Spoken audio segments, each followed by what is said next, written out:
And he's back. Yeah. There he is. There Okay. I want to get right to this piece very quickly because I need to get it put away.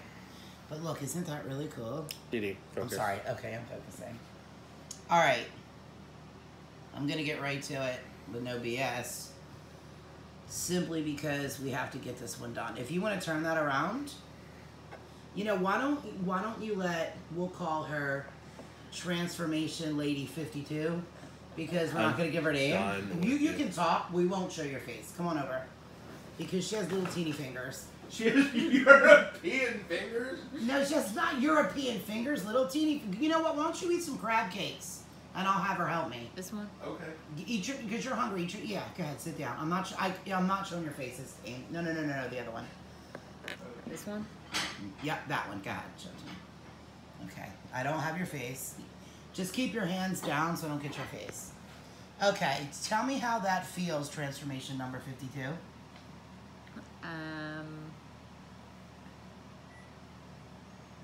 I don't know. Would you say good or bad? Would you say it's white light, dual light, dual light? Would you say it's white, dark, or dual? I'd say a mixture. You're right.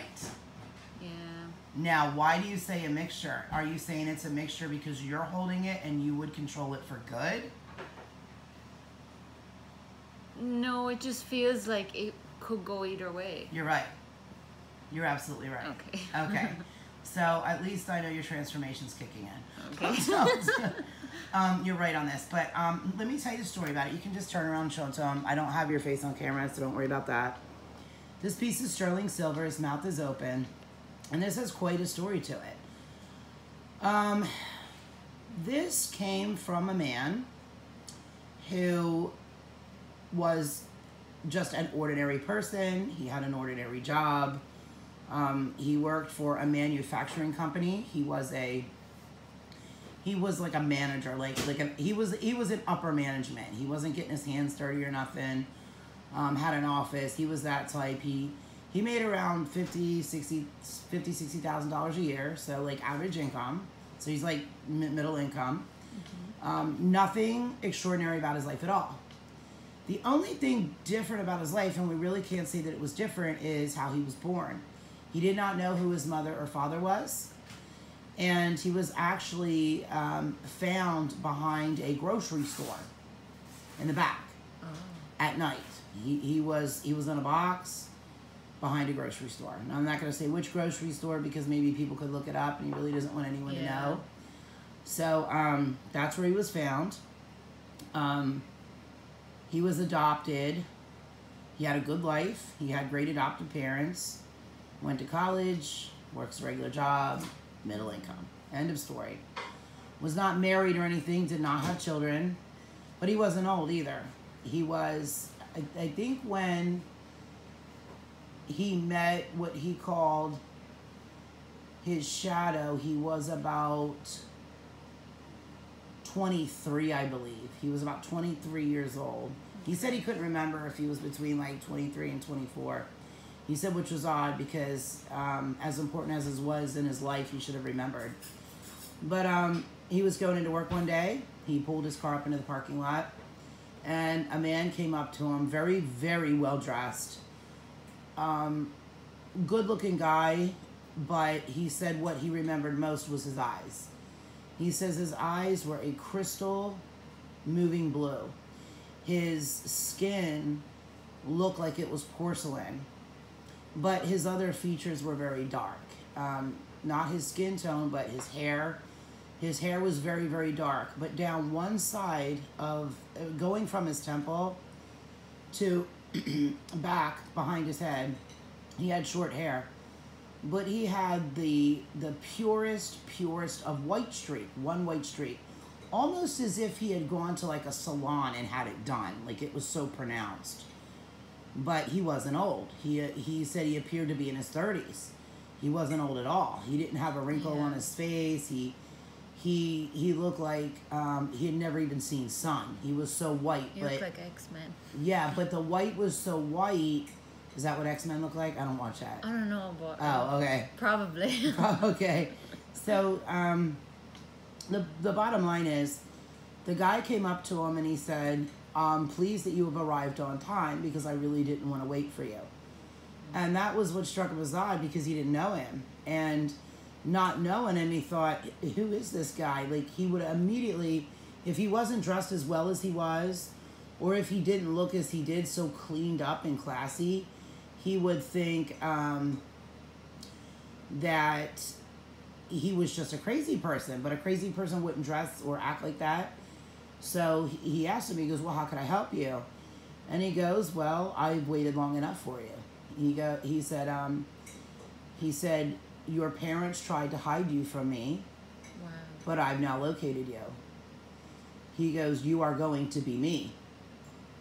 What? And he said, "Look, buddy, are you all right? Can I call somebody for you? Have you had an accident?" Like, he's thinking like the guy's like a little bit off his rocker. And he's like, "I'm exactly fine." He goes, "But you are predestined that I will become you and you will become me." And he grabbed his hand around the wrist. He gives, remember it clearly. He said, because when he grabbed his hand around the wrist, his thumb pressed like right here in the pulse point. Yeah. And he then could feel his own pulse inside his temples. The guy slipped the ring on his left hand, on his pinky finger. And he told him, he said, "You are the second coming." And he said, What? well, he went to talk. He said in his mind, the only thing he could think of was, "I'm the second coming of Christ." But he never said it. He couldn't speak. Yeah. Like his vocal cords like had shut down. And he said, "No." He said, "You are the true second coming. You are the planetary father. I am you. You are me."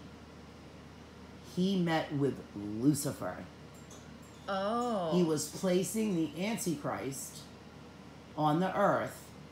And the Antichrist is not when they're born in human. They're a human.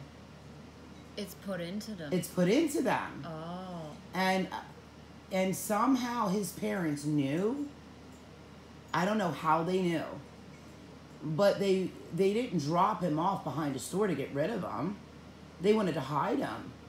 And being adopted, they thought he would be hidden. Yeah. So at 20-some years old, like 23, 24 years old, you know, he's like this supervisor, this like corporation, like part of this corporation, manufacturing company. He's doing pretty well for himself, but other than that, he has like a pretty boring life. Like, he never experienced anything paranormal, unusual, or odd. The only thing he ever had that was different was dreams. He had the strangest dreams all the time. And in these dreams, there was always this dark figure whose face he could never make out come at him. And it would come at him, but he still couldn't see the facial features, the eye color, the hair color. Not the eye color. He couldn't see their face. But it would be totally black, as in like a shadow man. And then his eyes would open and he would see these blue eyes staring at him. And he had that dream all his life. And then he was staring at it in real life. He put the ring on his finger and he couldn't take his finger off. He was no longer himself. He was in his body, but he was not himself. All the talking that came out of his mouth wasn't his. The walking and actions were not his. He was trapped in his own body and like couldn't even speak. And Satan had taken over his body. And with Satan taking over his body, he quit his job. He didn't quit his job. Satan quit his job for him. He's just trapped in his body. He's just there, but... Yes, and he went and he went into Washington, D.C., and he met with... I know who he met with because he told me, but I'm not allowed to put that on video. And he met with someone, and he said to him, he said he can't even remember what was said, but whatever was said... The guy stopped what he was doing and paid attention to him and started making deals with him and made connections with people all over the world for him. And he was setting all these different things up all over from people from all over the world.